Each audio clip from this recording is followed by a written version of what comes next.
Nous avons créé l'euro. Moi, à l'époque, j'étais socialiste. J'ai voté le traité de Maastricht. Puis j'ai fait le bilan très rapidement. J'ai bien vu que c'est une histoire de fou, que ça ne collait pas. Qu'on avait une idée sur le développement du capitalisme qui ne correspondait plus à rien. Donc j'ai voté, je vous le dis, je ne règle pas des comptes en ce moment, mais j'ai voté contre le passage à l'euro et j'ai été blâmé pour ça, ce dont je m'honore, parce que j'ai même encadré le blâme de la direction du parti. Il se trouve que c'était déjà François Hollande. Par conséquent, j'ai quelques titres de noblesse dans l'affaire. Vous avez voté contre, mais aujourd'hui vous ne dites pas « j'arrive au pouvoir et je dis la France va sortir de l'euro ». Alors nous y voici. J'arrive au pouvoir. J'arrive au pouvoir et je suis bien informé parce que je connais Jacques Sapir, parce que je travaille avec Jacques Généreux. J'ai une première tâche. Ça ne va pas plaire à Sapir. Moi, je suis français. Je veux l'Europe. Je veux l'Europe. À la française. À la française. Oui, j'assume. Je veux l'Europe à la française, parce que nous sommes... Elle ressemble à quoi, l'Europe à la française ? L'Europe à la française, elle part des principes républicains. Premièrement, unité et indivisibilité de la loi. Je ne suis pas d'accord pour qu'il y ait une loi sociale qui permettent le dumping à un bout de l'Europe, où on sous-paye les travailleurs, et à l'autre bout, non. Eh ben, je ne suis pas d'accord avec ça. Donc, nous devons faire des critères de convergence sociale. Je ne suis pas irresponsable. Je comprends parfaitement que du jour au lendemain, je ne peux pas décider que le SMIC va être le même dans tel pays, je vais dire n'importe quoi, Chypre, et la France. Bon, je comprends ça. Mais je veux des critères de convergence sociale avec un horizon maîtrisé. Alors on va dire, ça prend 10 ans. Sapir va nous le dire, moi j'en sais rien, je ne suis pas économie. Sapir va me dire ça prend 10 ans, très bien, ça prend 10 ans. Ce que vous êtes en train de dire, c'est que cette exigence de convergence sociale est première par rapport à tout traitement de la question de la monnaie. Vous allez voir. Donc nous avons un objectif, nous Français. Oui. On dit d'accord ou on n'est pas d'accord, mais on a un objectif. Alors, et des méthodes de travail. Premièrement, nous ne sommes pas d'accord pour être sautés à la corde du capital transnational. Donc nous voulons le contrôle des capitaux à la frontière de l'Europe. Je ne dis pas que ça va marcher. Je dis qu'on ne peut pas faire autrement que de proposer ça si on est sérieux. Deuxièmement, la Banque centrale européenne doit pouvoir prêter aux États, car les États ont besoin de grands plans d'investissement. Si vous regardez les graphiques de Sapir, de quoi parle-t-il? De l'écart de compétitivité globale d'une société par rapport à l'autre. Comment ça se comble, ça? Soit par des transferts, c'est-à-dire un pays donne à l'autre. Par exemple, la région Île-de-France donne des sous à la Corrèze, sans s'en rendre compte, et tant mieux, et je ne critique pas ce point de vue. Ou bien alors, on décide qu'on va créer des voies de chemin de fer, on va placer des hydroliennes dans la mer. Attendez, Daniel, je finis sur les deux points. Sur le premier point, sur la convergence sociale, j'imagine qu'il y a des pays qui vous disent non, je ne sais pas lesquels, mais en revanche, sur le deuxième point, qui est le fait que la Banque centrale puisse directement prêter aux États, vous savez très bien qui va dire non, ce sera un nein immédiat de l'Allemagne. Alors, Daniel, laissez-moi finir mes 5 points et je viens au nein de l'Allemagne. Ah ben non, d'accord, mais vous avez supporté un graphique, vous n'arrivez pas à lire, et vous n'avez pas supporté 5 points. Bon, donc, 1, le contrôle des capitaux, 2, la place de la Banque centrale, qui doit pouvoir prêter directement aux États, 3e, l'harmonisation, et 4e, j'en reste à 4, tu vois, comme ça va alléger, le protectionnisme solidaire, c'est-à-dire, je ne suis plus d'accord pour que l'Europe soit ouverte comme ça, alors on rentre, on sort, on fait ce qu'on veut, avec les marchandises, non, et je suis donc pour la coopération, et non pas pour la compétition. D'accord? La coopération, ça veut dire vous rencontrez les Chinois et vous dites bon, alors vous avez besoin de ci et ça, et son on va essayer d'être pratique. Vous arrivez. Je suis très pratique. Oui, mais alors, non, mais moi j'essaye de me figurer le truc. Vous arrivez, vous mettez tout ça sur la table. Oui. Dans les négociations européennes. Vous allez avoir un nein. Oui. Bon, alors là, vous faites le François Hollande. Ben, j'assume.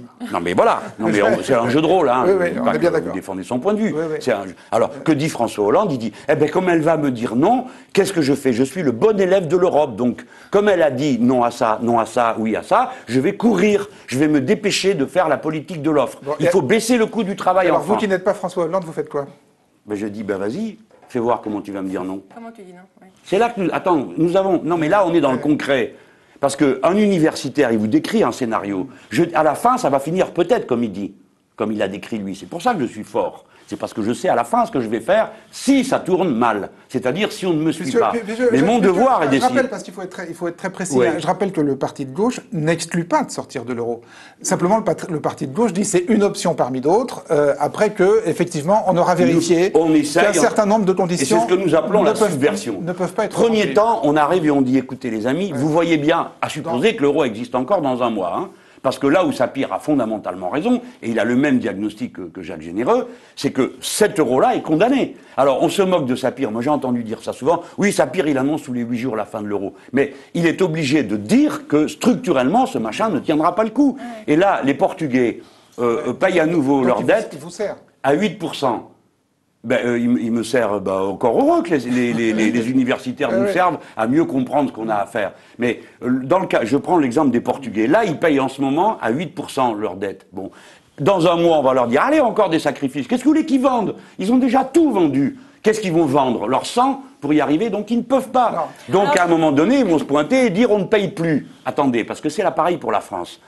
Quand vous êtes dans un rapport de force, vous devez évaluer votre force. Notre force, elle est double. Premièrement, nous sommes la France, un grand pays industriel. Et deuxièmement, nous avons la chance d'avoir 1800 milliards de dettes. C'est-à-dire que nous pouvons dire aux gens, mais oui, nous pouvons leur dire, écoutez, ou vous êtes raisonnable, ou on ne paye pas. Parce que Sapir a fait la démonstration que la dette, elle est localisée. C'est à l'endroit où elle a été prise. Donc, comme tout à l'heure, vous avez passé l'émission là, moi, il me suffit de dire, écoutez, vous voulez pas, qu'est-ce que vous voulez que je fasse? Je m'en fous. Alors, attendez, je finis.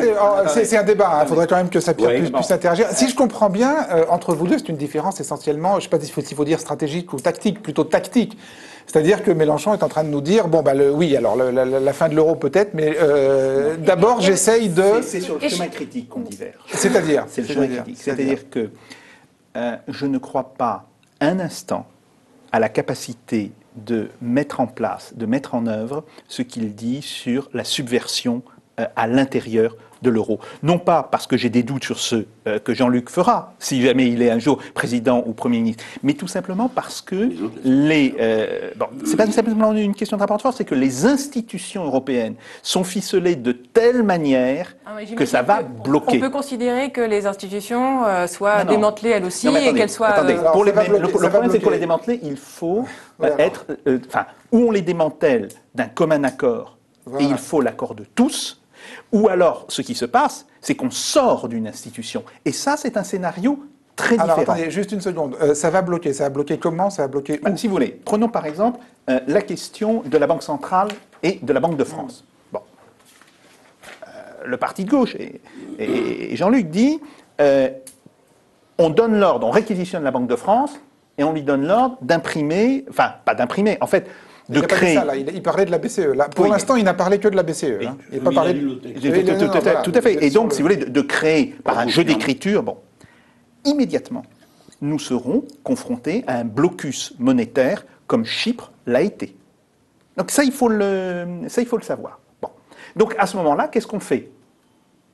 On cède ou on va plus loin? Mais aller plus loin, ça conduit inéluctablement à la sortie de l'euro. Deuxième point, sur la question de la dette. Alors, là, il y a quelque chose qui est très vrai. Bon, nous avons 1800 milliards. C'est une masse extrêmement importante. Deuxièmement, contrairement à ce que dit Eddie Cohen, la seule partie de la dette qui ne sera pas automatiquement relibellée en francs, ce sont les contrats, oui c'est 15%, ce sont les contrats qui ne sont pas des contrats de droit français. Parce que le Trésor a décidé d'émettre une petite partie de la dette à partir de Londres, à partir de Francfort ou à partir de New York. Tous les autres contrats sont des contrats de droit français, et si l'euro a disparu, ils sont automatiquement... C'est une clause de droit international, si vous voulez. Ça, c'est pas une décision de la France, c'est une clause de droit international. Qu'est-ce qui leur arrive, oui. Ils sont automatiquement relibellés en France. Et donc, de ce point de vue-là, nous payons exactement la même somme. Il n'y a pas de problème. C'est-à-dire que les créditeurs... Les créditeurs français ou étrangers... mangent leur chapeau. Sont obligés, ils mangent leur chapeau à 25%. Ils mangent une partie de leur chapeau. Voilà, ils mangent une partie de leur chapeau. Non, mais ça, oui, une partie. Ça, on a compris. Oui. En même temps, pour les gens qui sont en France, ça ne change strictement rien. Et ça, si vous voulez, c'est un sauf point... pour les créditeurs français. Non, ils seront toujours payés. Ils seront payés en francs. Ils seront payés en francs, voilà. Au lieu d'être payés en euros. Mais ça ne change strictement rien. Il faut comprendre que, en cas de sortie de l'euro, nous avons instantanément la totalité des comptes bancaires, que ce soit les comptes courants, les comptes d'épargne, tous les comptes, qui sont immédiatement transformés en francs. Et donc, il n'y a pas de... si vous voulez, le consommateur ne voit pas la différence. Il ne la verra qu'au bout de plusieurs semaines ou de plusieurs mois, quand effectivement, du fait des dévaluations et des réévaluations qui vont se passer dans la zone, il verra que certains pays augmentent de prix et que certains produits diminue de prix. Alors, on a parlé d'inflation, on a parlé de dette, on a parlé de beaucoup de choses, on va y revenir dans le détail, mais vous avez parlé d'harmonisation sociale. Juste une question Internet, en fait, de l'interactivité, là. Comment on peut être certain, demande Goldman sur Twitter, que l'harmonisation sociale se fera par le haut et pas par le bas? Alors, deux choses. D'abord, une question qu'on ne m'a pas posée. Pourquoi le moment gaulien. Par rapport à les internautes ne vont pas être contents. Hein. Oui, non, je blague, hein, mais il y a une question qui est importante. C'est pourquoi il faut essayer de l'emporter. Tout à l'heure, je vous ai dit, parce qu'on est la France. Dans cette phase préalable. Bon, on peut dire, c'est pas suffisant, mais il y a une raison. C'est que le scénario que décrit Jacques Sapir, c'est le scénario le plus vraisemblable. C'est-à-dire que ces gens-là ne contrôlent rien et ce truc va finir par exploser. L'euro va exploser à la sauvage.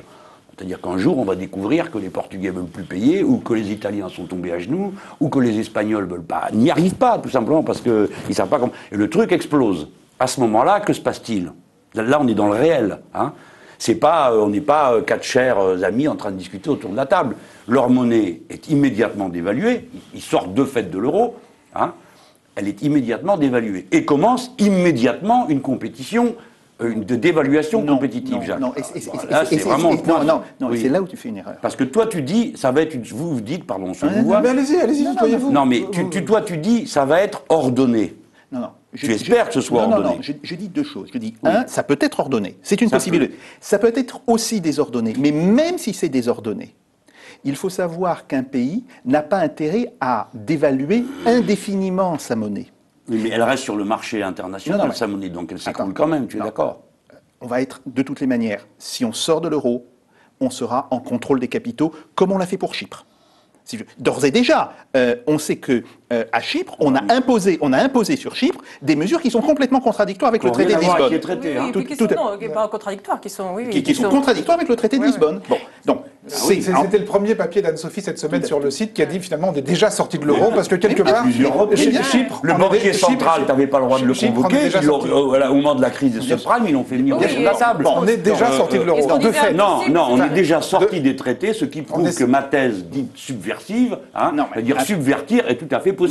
C'est une affaire de rapport de force, c'est pas seulement une affaire C'est là justement où on va diverger. C'est là justement où on va diverger. Mais Jacques, tu étais sur la dévaluation et tu dis ils n'ont pas intérêt. Moi je te dis ça sera ouvert sur le monde, donc leur monnaie s'effondrera. Tu es d'accord là-dessus? Non, parce que si on est en contrôle des capitaux, qui contrôle qui? Si chaque pays applique séparément un système de contrôle des capitaux, on pourra stabiliser les cours. La question qui se pose à ce moment-là, c'est de savoir, par exemple, je suis un dirigeant portugais ou je suis un dirigeant espagnol. Est-ce que j'ai intérêt à dévaluer de 70% ma monnaie? Non. Parce que là se pose, quand on est face à une dévaluation de cette ampleur-là, le problème des produits qui ne sont pas substituables, c'est-à-dire essentiellement l'énergie. Oui, on en reparlera. Et donc, de ce point de vue-là, il y a des limites inférieures à la dévaluation. Il y a aussi, je dirais, des limites supérieures. Et c'est la raison pour laquelle je ne crois pas du tout à la possibilité de faire, par exemple, un euro du Sud qui rassemblerait la France, l'Italie, l'Espagne, le Portugal, etc. Parce que, je dis, ça ne marchera pas. Ouais, Jean-Luc, je vais répondre à la question et puis je terminer sur l'hypothèse de Sapir, là, qui dit finalement les parités se détermineront les unes par rapport aux autres sans Écoutez, ça dépend de quel pays on parle. D'abord, premièrement, Jacques Sapir a le droit de faire une hypothèse rationnelle, hein. Mais j'ai aussi le droit de penser que le monde, et je pense qu'il en conviendra, n'obéit pas qu'à des considérations rationnelles, et surtout quand il s'agit de maniement d'argent, où les phénomènes de panique et de panurgisme sont quand même dévastateurs. Mais Jacques dit, alors je répète moi pourquoi, qu'on comprenne bien, je dis pourquoi ça vaut la peine d'essayer de sortir de l'euro étranglé dans lequel on est. Hein. Ça, il a complètement raison. Personne ne peut dire le contraire de ce qu'il dit à propos de cet euro-ci. Il ne profite exclusivement qu'à l'Allemagne. Bien, ça vaut la peine de sortir par le haut, d'après moi, c'est-à-dire avec, j'ai appelé ça un euro à la française pour résumer. Non mais ce que je comprends pas, c'est que vous dites ça vaut la peine de sortir par le haut, mais en même temps vous tombez d'accord avec lui sur le fait que le plus probable, c'est que ça se termine, à la sauvage. Je ne prends pas de... Si, c'est ce que vous avez dit. Le plus probable, c'est que ça se termine par une explosion à la sauvage. On parle pas des mêmes...